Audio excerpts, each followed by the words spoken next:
Ruby की शादी सनी नाम के लड़के से होती है, जो अपनी माँ के साथ शहर में रहा करता कि माँ को एक बीमारी होती है भूलने की, जो हर कुछ समय बाद पुरानी बातों को भूल जाती है कि उन्होंने क्या कहा था। जो सुबह कहा होता है वो शाम को भूल जाती, तो जो शाम को कहा होता है वो सुबह भूल जाती। एक तरह से उनकी स्प्लिट पर्सनालिटी होती है, लेकिन रूबी ये बात नहीं जानती। माँ जी, आज खाने में क्या बनाऊं? सुबह तो दाल बना ली थी, अब क्या बनाना है? अब आलू बना ले, अगर सुबह दाल खाई है तो। लेकिन माँ जी, कल ही तो आलू खाए हैं। एक काम करती हूँ, बैंगन बना लेती हूँ। कल कब आलू खाए हैं? कितने दिन से आलू नहीं खाए हैं हमने। तू तो आज आलू ही बना। माँ जी, हमने कल सुबह ही तो आलू बनाए थे, आपको याद नहीं है क्या? मुझे सब याद है। तुझे कहा ना कि तू आलू ही बना।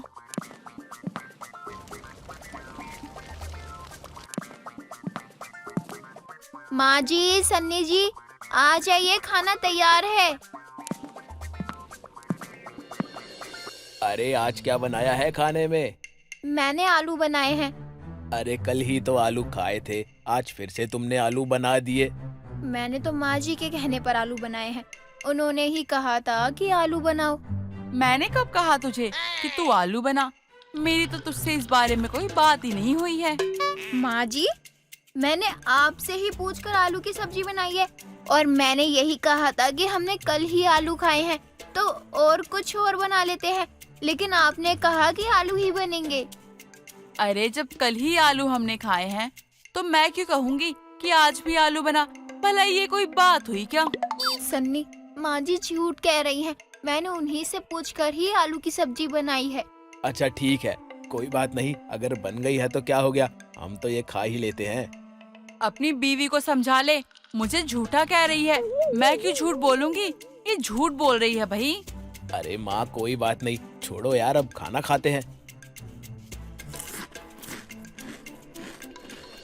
अब सन्नी ने भी कभी भी रूबी को ये नहीं बताया कि उसकी माँ को इस तरह की कोई परेशानी है, क्योंकि उसे लगता था कि अगर उसकी बीवी को कभी ये बात पता चले कि उसकी माँ तो गजनी की तरह बातों को भूल जाती है, तो कभी भी वो उसे छोड़कर चली जाएगी।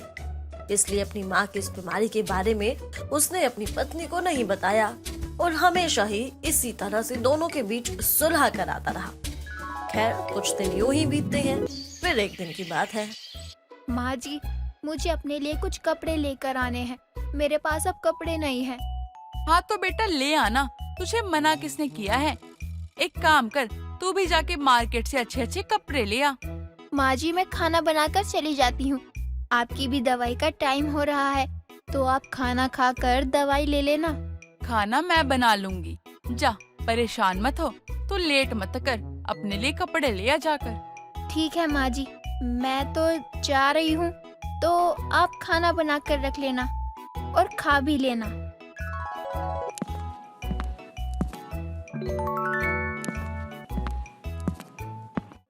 माँ देखो, मैं अपने लिए कितने सुंदर सुंदर कपड़े लेकर आई हूँ।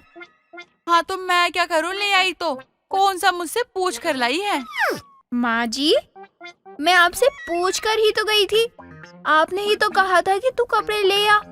बहू मुझसे कपड़ों का तो पूछना छोड़, तू तो खाना तक बना कर नहीं गई है।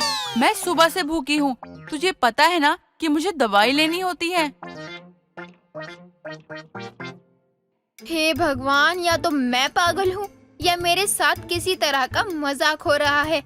माँ जी, मैं खाना बना रही थी, लेकिन आपने कहा कि आप खाना बनाकर खुद ही खा लेंगी। पता नहीं दिन में भी तू कौन से सपने देखने लगी है, भला मैं क्यों कहूँगी ऐसा। खैर कोई नहीं, तू अपने लिए कपड़े ले आई है तो कर मजे। मैं तो बूढ़ी हूँ, मेरी किसे फिक्र है। अरे दोनों सास बहू किस बात को लेके बहस कर रही हो? क्या हो गया दोनों को? आ बहन बैठ, देखना मेरी बहू कह रही है कि वो सुबह मुझे कह के मार्केट गई थी, लेकिन वो तो मुझे बताकर गई ही नहीं है। ऐसा नहीं है आंटी जी, मैं कभी भी कोई भी काम बिना पूछे नहीं करती, लेकिन आंटी मेरी सास को मनाना इतना आसान काम नहीं है, वो कभी भी अपनी गलतियां नहीं मानती। अरे बेटा, हो सकता है गलती तुझसे हो गई हो, अपनी गलती मान लेना। अरे आंटी, आप भी कैसी बातें कर रही हो? भला मैं कैसे गलती मान लूं जब मैंने वो गलती की ही नहीं है तो। देखा ना बहन, आजकल की बहुएं ऐसा ही करती हैं। पहले तो खुद गलती करती हैं, फिर गलती का इल्जाम हमारे ऊपर लगा देती हैं। चल बहन, कोई बात नहीं, होता है ऐसा। चल ठीक है, अब मैं चलती हूँ। रूबी को अभी तक भी समझ नहीं आया था कि उसकी सास के साथ क्या दिक्कत थी। उसे तो यही लगता था कि उसकी सास उसे परेशान करने के बस अलग अलग तरीके ढूंढती है, लेकिन सास की स्प्लिट पर्सनालिटी थी, इस बात से वो अभी तक अनजान थी। एक दिन की बात है। माँ जी, मैं अपनी माँ के घर जा रही हूँ, शाम तक वापस आ जाऊंगी। ठीक है बेटा, तू आराम से जा, रात होने से पहले आ जाना। माँ, मैं बहुत परेशान हो गई हूँ। क्या हुआ बेटा? मैंने तुझे आज से पहले इतना परेशान कभी नहीं देखा। कोई बात हुई है क्या? बस क्या बताऊँ माँ, मेरी सास, मैं उनकी वजह से बहुत परेशान हूँ। अरे लेकिन ऐसा भी क्या हो गया बच्चा कि तू अपनी सास की वजह से इतनी परेशान है? मेरी सास कैसी है मैं समझ नहीं पा रही हूँ। वो कभी कभी इतनी अच्छी होती है कि मुझे कभी भी किसी चीज की कमी महसूस नहीं होने देती, और कभी कभी ऐसी हो जाती है जैसे कि इस दुनिया में मैं उनकी दुश्मन हूँ। क्यों? तेरी सास तो बहुत सीधी है, वो तुझे किसी चीज को मना भी नहीं करती है। माँ, मेरी सास को मनाना इतना आसान काम नहीं है। वो कभी किसी चीज के लिए हाँ कर देती है तो कभी किसी चीज के लिए मना। वो सुबह किसी चीज के लिए खुश होती है तो शाम को कहती है कि उन्हें तो मैंने बताया ही नहीं। इस बात के लिए अभी भी मैं उन्हें बता कर आई हूँ कि मैं आपके पास आई हूँ। मुझे तो बस इस बात का भी भरोसा नहीं है कि उन्हें ये बात भी याद रहेगी या नहीं। लेकिन जब हम उनसे मिलते हैं तब तो वो बड़ा हंसती मुस्कुराती रहती है। वही तो माँ, वही तो समझ नहीं आता कि वो कभी इतना अच्छा होती है तो कभी इतना बुरा बर्ताव करती है। मैं तो परेशान हो गई हूँ। मेरा अब उस घर में जाने का बिल्कुल भी मन नहीं है। ऐसी बात नहीं कहते बेटा। एक काम करते हैं, मैं तेरे साथ तेरे ससुराल चलती हूँ। हो सकता है मेरे जाने से कुछ फर्क आ जाए। हाँ माँ, तुम मेरे साथ चलो, नहीं तो मैं अकेले पागल ही हो जाऊंगी। सावित्री बहन, कैसी हो तुम? मैं तो बहुत अच्छी हूँ, लेकिन तुम्हें कैसे मेरी याद आ गई आज? अरे मम्मी जी, आप कैसे हैं? बहुत दिनों बाद आना हुआ। हाँ बेटा, वो रूबी आज घर आई थी तो मैंने सोचा कि मैं भी उसके साथ ही चलती हूँ ताकि तुमसे भी मिल सकूं। बहू, अगर तू जा रही थी तो मुझे बता कर जाती ना। गांव से आम का अचार आया था, तुम्हारे मायके भिजवा देती मैं। माँ, मैं आपको बता कर गई थी और आपने ही कहा था कि मैं जाऊं और रात होने से पहले वापस लौट आऊं। अच्छा, तो मुझे कुछ याद क्यों नहीं है? अगर तूने मुझे बताया था तो। अरे आप दोनों फिर ये बात लेकर बैठ गए हो। आज मम्मी जी आई हैं, कुछ अच्छा सा बनाओ खाने में। अब इंदु भी वहाँ रहकर ये समझ जाती है कि सावित्री के साथ कुछ तो दिक्कत है, क्योंकि उनको अगली सुबह ये भी याद नहीं होता कि इंदु कब इस घर में आई है। इंदु बहन, तुम कब आई? पता ही नहीं चला। मैं कल शाम को ही तो आई हूँ, आपको याद नहीं क्या? रूबी कल तुम्हारे पास जा रही है, ये बात तो पता है, लेकिन तुम कब आई हो ये नहीं पता चला। मैं भी रूबी के साथ शाम को यहाँ आ गई थी, वो भी आपसे मिलने, क्योंकि आपसे मिलने का मेरा मन था। अच्छा अच्छा, चलो, ये तो बहुत अच्छा किया तुमने। सावित्री बातों को भूलती है, ये तो इंदु को समझ आ गया था, लेकिन उसे एक वक्त के बाद याद आ जाती है और दूसरे वक्त की बात भूल जाती है। उसे धीरे धीरे ये अब समझ आने लगा था।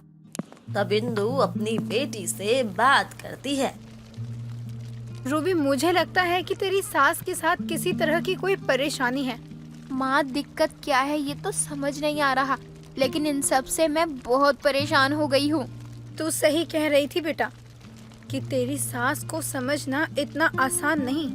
अब आप ही बताइए मैं क्या करूँ। सन्नी, ओ सन्नी बेटा, अरे कहाँ हो? जी अंकल जी, आप कौन? सनी तो घर पर नहीं है। मैं उनकी पत्नी हूँ रूबी। अरे रूबी बिटिया, अरे मैं हूँ, अरे सन्नी का चाचा, अरे गाँव से आया हूँ। अरे अरे पहचाना नहीं क्या? अरे तेरी शादी में भी तो मिला था। चाचा जी आइए आइए, अभी तो सनी और माँ जी दोनों ही घर पर नहीं हैं।